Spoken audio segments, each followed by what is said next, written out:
Powered by the Montana Television Network. This is the 5:30 News on Q2, Montana's news leader. Good evening and thanks for joining us. I'm Russ Riesinger. And I'm Jeanelle Slade. Some Billings families say they're now dealing with threats after a group of squatters took over a neighborhood home. From threats to filth filling the streets, the home, one of many in Billings, facing the same situation. Now, homeowners in the central Billings neighborhood tell us that the squatters are making it hard to even keep the streets clean. We sent Q2's Zoe Zandora to the home on Missouri Avenue to check it out. Home in Billings, 2613 Missouri Avenue, where squatters have moved in, trashing the property. And now the neighbors and community getting involved to try and pick up the pieces. It was clear that it was unsanitary. The dogs that were in the house were being abused. They were neglected.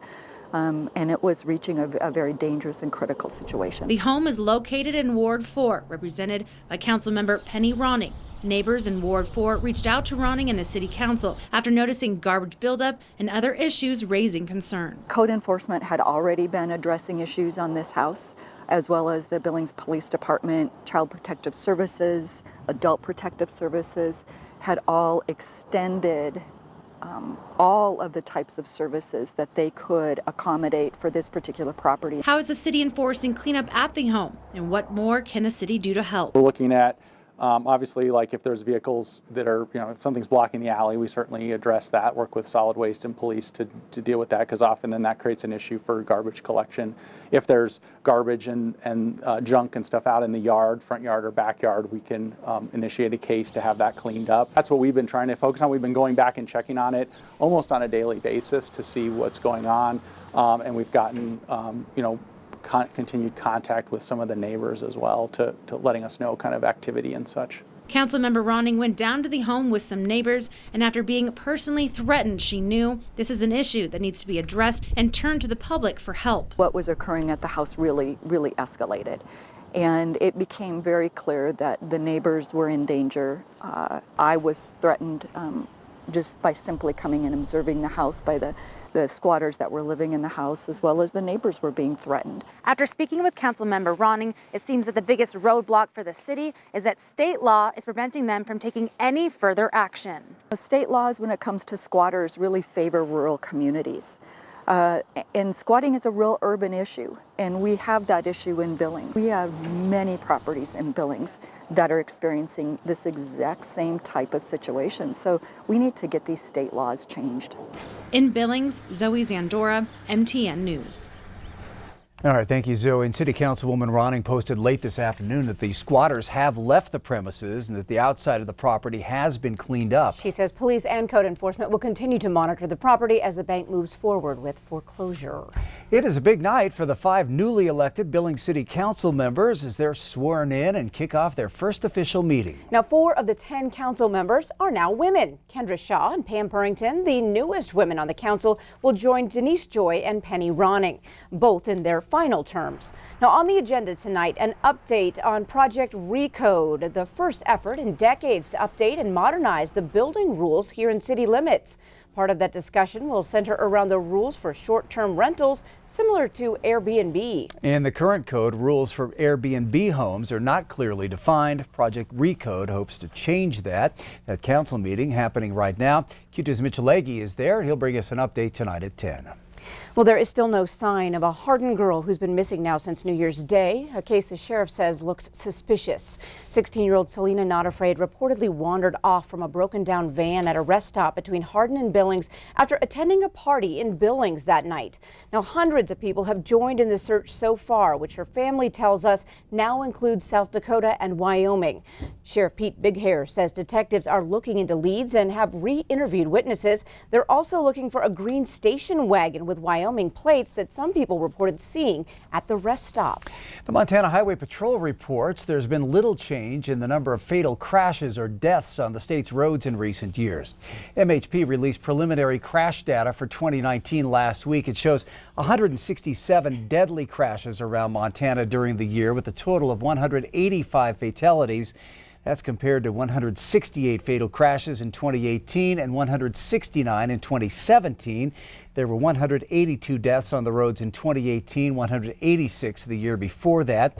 Colonel Tom Butler, the MHP chief, said There are still a troubling number of crashes linked to alcohol and where seatbelts aren't used. He also believes distracted driving is playing a major role. You know, simple math, nearly every other day across the state, somebody dies in a car crash.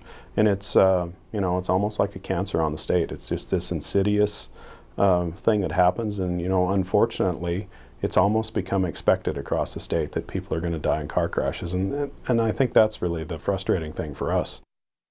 Well, this year, Butler says MHP will continue focusing its efforts on encouraging seatbelt use and reducing the number of impaired drivers.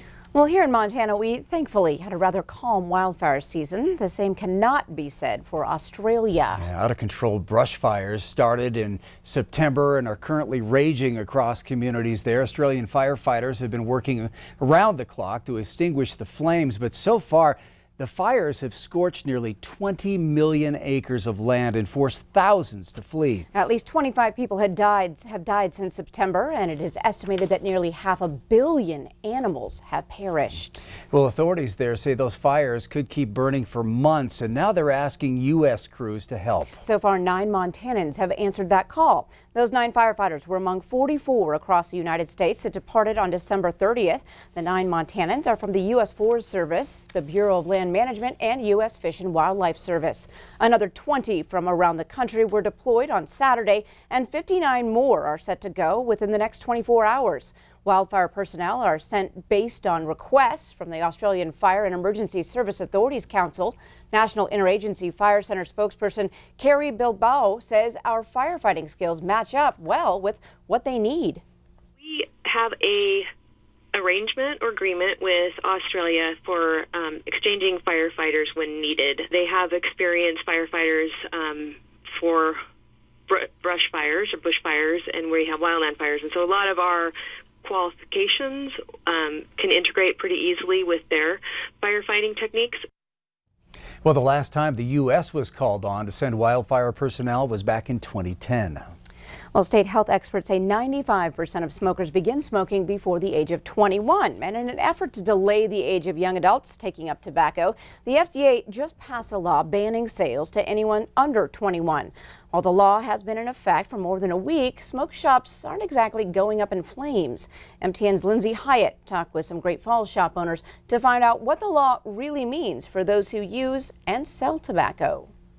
According to the Preventing Tobacco Addiction Foundation, Montana has a higher rate of both high school and adult smokers than the national average. That suggests recent federal laws limiting tobacco sales could potentially hit Montana harder than other states. But one smoke shop manager says that hasn't been the case. We haven't really seen a whole lot of difference yet. People are starting to switch to the tobacco, which we can sell. It hasn't affected yet, but I'm sure it will down the line. And she knows young smokers aren't the only ones who are getting burned. It's going to drop our sales. But not enough to take a hit. I don't think that clientele is big enough to impact us having to, like, cut hours or employees or anything like that. Vape stores, on the other hand, are a different story. I feel bad for a lot of these vape shops because most of their business was the flavors, and now they're shutting their doors, and you got all these people, you know, out of work. As the government has tightened their grips on vape and tobacco sales, users have loosened theirs on their addictions. Some of our customers have switched from flavor to tobacco. In an effort to kick the habit completely. Because they don't want to go back to smoking. The vape has actually helped them get off of smoking, and they're reducing their vaping, you know, just to completely quit. In Great Falls, Lindsay Hyatt, MTN News. Thank you, Lindsay. Well, the candidates for Montana governor are filing their latest fundraising reports, and Democrat Whitney Williams reported some big numbers today. MTN chief political reporter Mike Dennison has details. Williams said since she entered the race in early October, she has raised $439,000. That's the most money any gubernatorial candidate reported raising for the 3-month period ending in December. Yet Republican Congressman Greg Gianforte, the fundraising leader in the race, had a significant haul during those 3 months as well. His campaign said he raised about $345,000, putting his total fundraising take for the campaign so far at almost $1.4 million.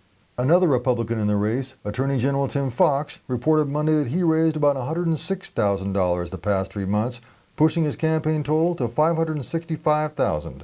Among those not reporting by late this afternoon were Democratic Lieutenant Governor Mike Cooney and Republican State Senator Al Olszewski of Kalispell. Democrat Casey Schreiner of Great Falls raised only $15,000 last quarter, increasing his total to $85,000. In Helena, Mike Dennison, MTN News. And the primary election is coming up in June. Well, it turns out the winning Montana Millionaire ticket was a Christmas gift. Casey Patero of Columbia Falls says the winning ticket was a gift from her father-in-law. Patero, a training specialist and mother of 4 young children, says she saw the winning number while scrolling through Facebook the day of the drawing. The winning ticket was purchased at the town pump of Kalispell on U.S. Highway 2 East. Patero said she plans to pay off the family's home mortgage and put the rest away for her children's future. Now, since the Montana Lottery was created in 1986, it has paid more than $622 million in prizes and returned about $269 million back to the state. Well, there's more news from across our state on tonight's MTN 9 o'clock news. We check in with a man who has traveled thousands of miles and landed in Montana to find his mom. Join Jeanelle for that and more tonight on your statewide news on the CW. But first on tonight's 5:30 news, the Madison River, a major draw here in Montana. The latest tonight on the debate surrounding limited use for the popular fishing destination. And in sports, Scott shows us how the Columbus basketball guys have amped up their scoring this season on their way to a fast start. Yeah, the wind's going to die down at last. We might see a few snow showers in the area, but the big chill still a few days away. The complete forecast in just a few minutes. You're watching MTN News with Jeanelle Slade and Russ Riesinger, Storm Tracker weather with Bob McGuire, and sports with Scott Green. This is the 5:30 news on Q2, Montana's news leader.